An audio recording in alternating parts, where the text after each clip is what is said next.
So today we're going to be creating drawstring backpacks. If you're here just for this tutorial, welcome. If you're here joining me as part of my video series, including step-by-step instructions building on key fundamentals of sewing, this is project number 2. In our last video, we covered finishing raw edges on an open seam, sewing a seam, and finishing a hem with a top stitch. In this video, we're going to build on those skills in a couple of different ways. Number 1, we're going to learn how to sew a fabric loop. And this same idea applies anytime you're going to sew a strap or a handle for anything. And you'll use it a lot in sewing. The second is you're going to learn how to sew a casing. Now, the procedure for sewing a casing will translate to anytime you do an elastic waistband or anytime you're going to put a drawstring through something, you're going to be sewing casings a lot. I'm really looking forward to it. Let's sew this project. Oh, right. I forgot one more thing before we start. So all of the materials that you're going to need for today's project will be listed in the description as usual. But this time we had a more thorough examination of what materials to use, and you need to watch that in my previous video. As you can see, your result will depend greatly on the fabric you choose. For instance, you could sew this bag in a clear vinyl, which would be really cool, but also a nightmare to sew because vinyl is sticky. You could also sew this bag in fur, but be forewarned, fur will drive you crazy to cut. It makes a huge mess, and there's so much bulk to get through your machine, which immediately raises the difficulty level of the project to near expert. This is what you can do when you're experienced, but it's not for beginners. I've chosen 2 really excellent fabrics to demonstrate this project for you today. The first is a shirting, which has a little more substance than a regular cotton, and it has a cute paper airplane print on it. The second is a twill with an embroidered bee on the outside. It has more substance still and is a little thicker than that shirting. This particular twill isn't overly heavy, but if I were sewing on anything heavier than this, a denim or a canvas of any sort, I would want to change my needle. And I feel like this is a good time to demonstrate how you would change a needle. First, remove the presser foot, then get the tool from your supply bag, or you can use a small screwdriver. Turn towards you to remove the needle. Then get the new needle with the blue part facing the front and the flat part facing the back. Insert it into the needle well. Take the screwdriver and tighten towards the back, and then replace the presser foot. For this project, we'll be working with 3 parts. 2 large pieces we will call A, 2 small pieces we'll call B, and 2 2-yard pieces of cording. Starting with piece A, just like the satin pillowcase, let's finish off the raw edges. Find the zigzag on your stitch selector and turn the knob to number 4. Slide the fabric underneath, bury the needle, and drop the presser foot.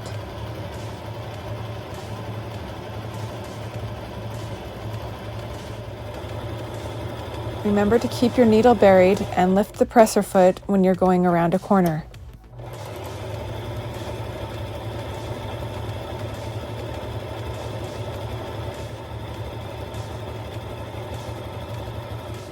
When you finish zigzagging around both A pieces, set them aside, and then it's time for the B pieces.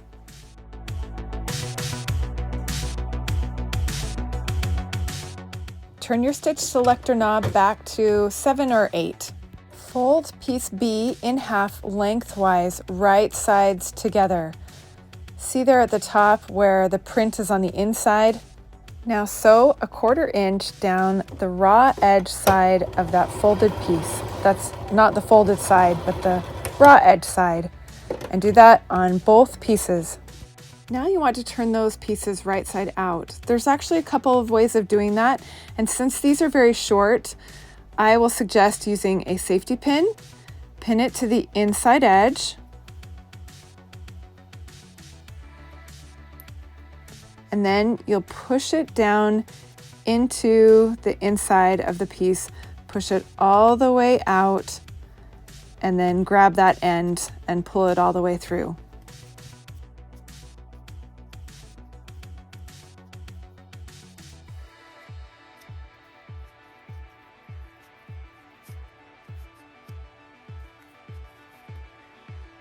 For this project, the best way to finish these loops is to fold the piece so that the seam is going down the middle of the back, like so, and then press them.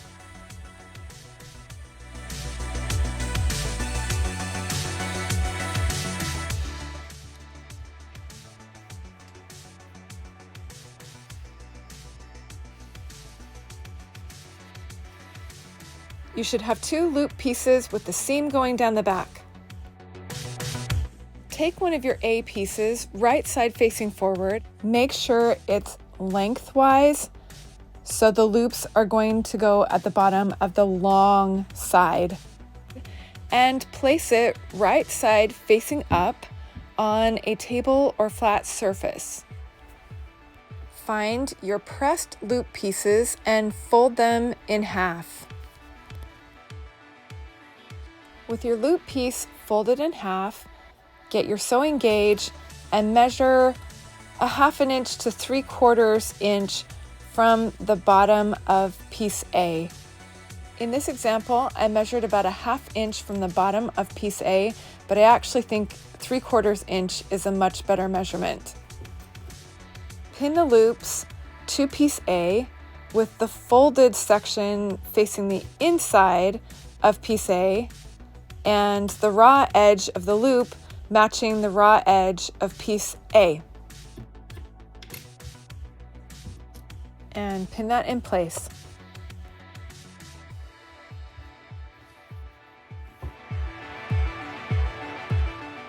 Sew over the loops with a 1/2 inch seam allowance. It'll be a little bit noisy, but don't be afraid of it. This is what we call bulk, and your machine really can handle this much bulk.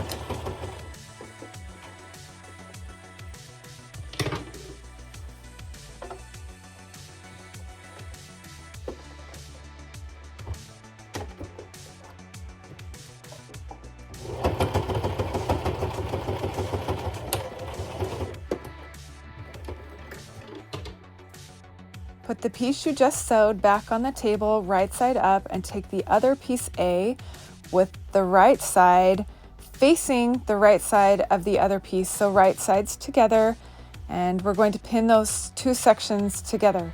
Make sure the loops are at the bottom, and we're going to pin around the bottom edge first, and then we'll pin around the 2 sides second. The top we will leave open. From here on out, this project is almost identical to the pillowcase project you just finished, with a slight variation I'll show you in a moment, but you can start by pinning the bottom section.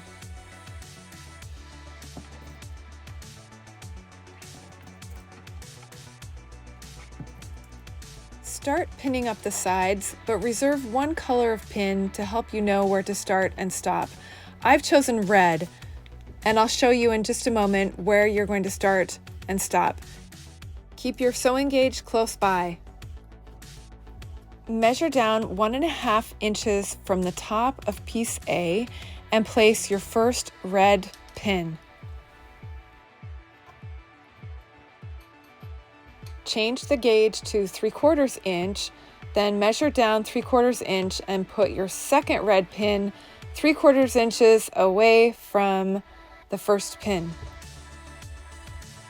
You're going to do this on both sides because what you're trying to do is leave a little opening on each side, so you will not be sewing in between those 2 red pins. Finish pinning up this side and then repeat the same procedure on the other side.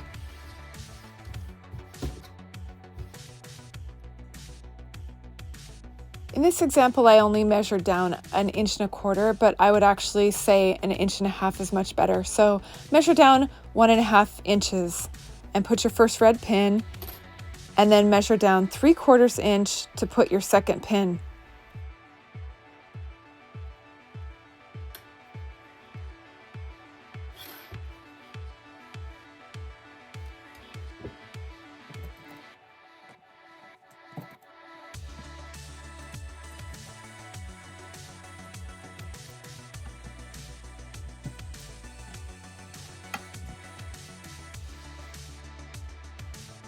Notice the top is left open.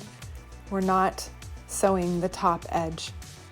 This is what you're going for, a little gap in the side seam. Let's give it a try. You're going to sew a 1/2 inch from the edge. You're going to first sew down to that first red pin.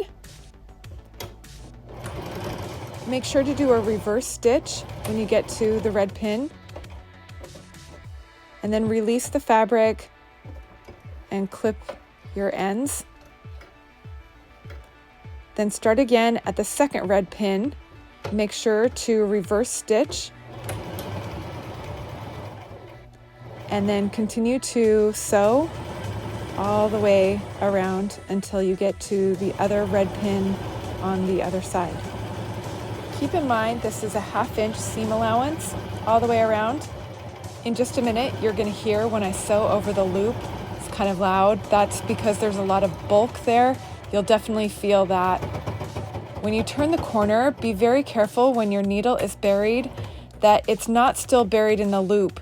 You do not want to catch the loop on your way around the corner. Make sure that you're not sewing on the loop, that it's just those two A pieces. You should not be sewing the loop in the bottom seam.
Now you need to make an attempt to press your seams open.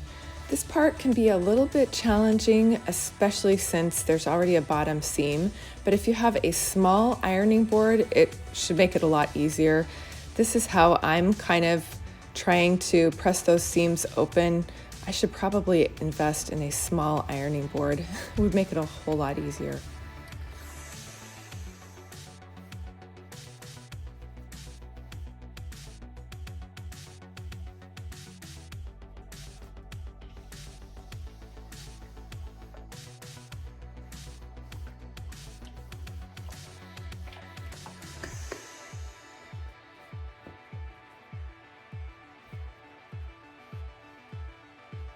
Now you're going to make a casing, and oddly enough, it is the same procedure as hemming with the top stitch in your last project, which was a satin pillowcase. The same procedure, but a slightly different purpose. So you're going to start by pressing down 1/4 inch. You can either just eyeball that, or you can use your sewing gauge to help.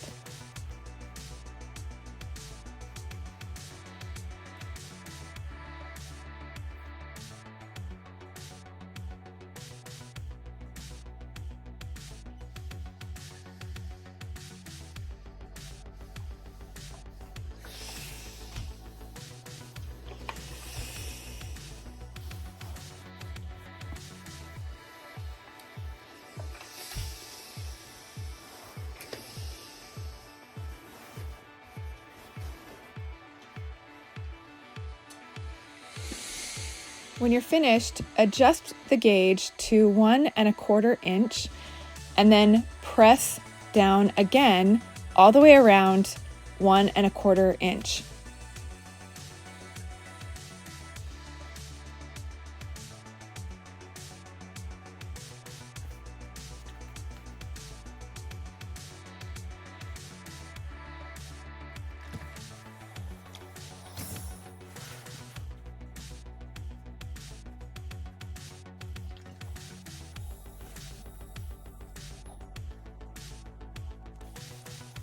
As you're pressing this part, you may want to take a look at the other side and just see the little gap that you left when you were sewing that will now serve as a little hole through which you can place your cording. The hole should match up with the top of the fold, but you can make a little stitch like this one across the top to keep it from sliding or moving and to make sure it stays in place. But first, let's finish pressing the casing down all the way around. If you want to add that little stitch across the top, now's the time to do it. Otherwise, pin the casing in place all the way around in preparation to sew. It's not necessary, but it is a little easier to manage the fabric if you'll remove the free arm before sewing.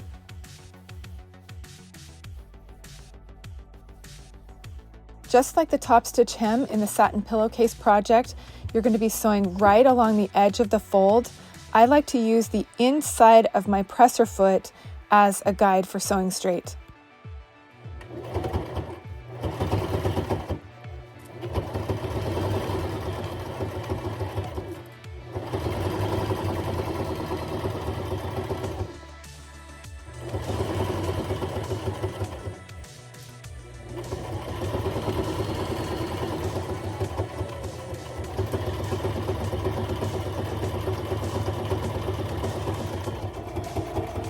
When you sew all the way around, you'll eventually meet the stitches that you started with.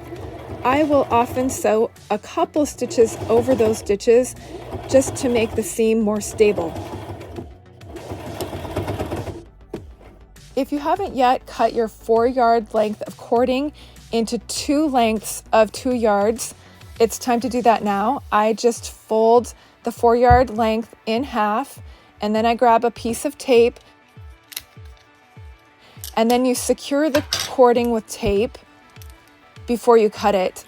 This is so important. Do not leave the fabric store if they have not secured the ends of your cording with tape. It will fray so badly and it will be unusable.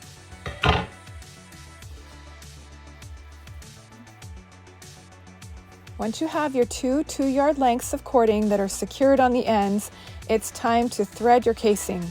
You'll need a large safety pin that you can poke through and pin to the taped section of your piece of cording.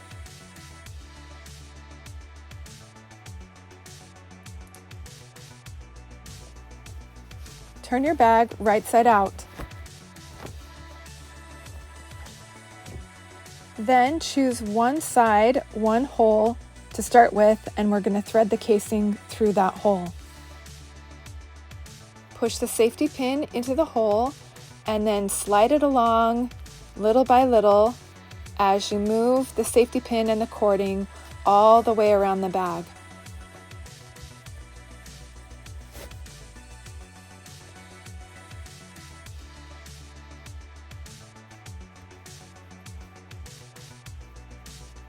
When you come to the hole on the other side, don't come out. Continue threading because you're going to want to come out in the same place you started.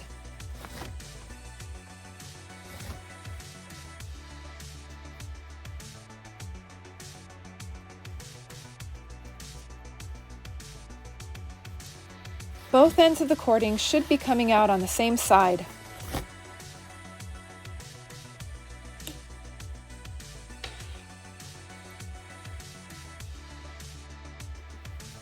Repeat the process on the other side.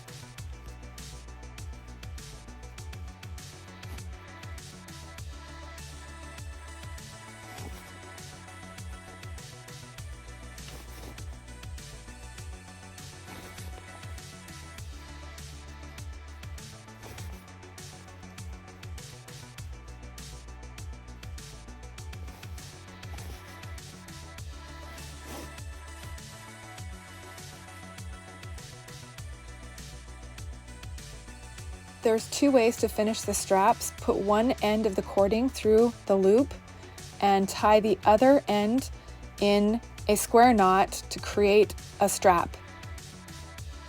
You'll most likely want to adjust the length of your cording depending on how long you want your strap.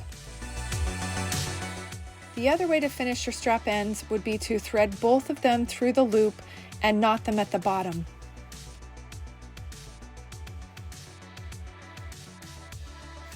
This is actually my preferred method, but it depends on how big your loop is. If your loop is too big or your cording is too small, then it probably won't stay and you'll need to do it the other way.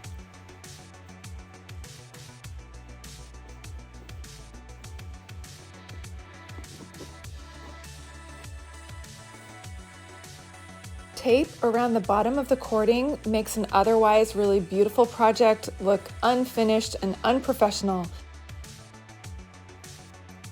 Clip the tape off the cording and quickly apply tacky glue all the way around the bottom and around the sides of the cording.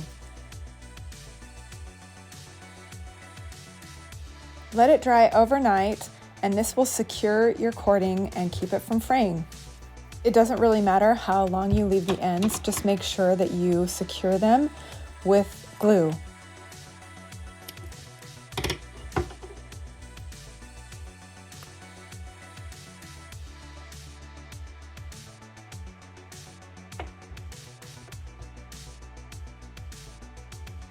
I like to use tacky glue, but there are actually a lot of different glues you can use. Just make sure that whatever you use dries clear and that it's okay to use on fabric.